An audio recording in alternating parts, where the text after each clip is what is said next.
বন্ধুরা, আমি আজকে আপনাদের মাঝে ছোট একটি গল্প নিয়ে এসেছি।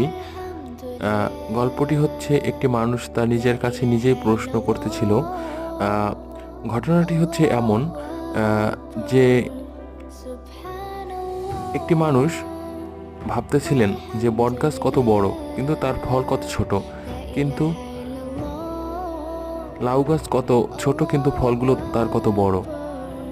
ঠিক সেই লোকটি একদিন বটগাছের নিচে ঘুমাইতেছিলেন। তখন একটি ফল তার নাকমুখের উপর এসে পড়ে। লোকটির হঠাৎ করে ঘুম ভেঙে যায়। সে উঠে ভাবতে শুরু করেন, আমি যদি বটগাছের নিচে শুয়েছিলাম কিন্তু এর ফল যদি লাউয়ের মতন এত বড় হতো, তাহলে আমার নাকমুখের কী অবস্থা হতো। এই গল্প থেকে আমরা শিখতে পারি যে সৃষ্টিকর্তা যা কিছু করেন তা মানুষের মঙ্গলের জন্যই করেন। ধন্যবাদ।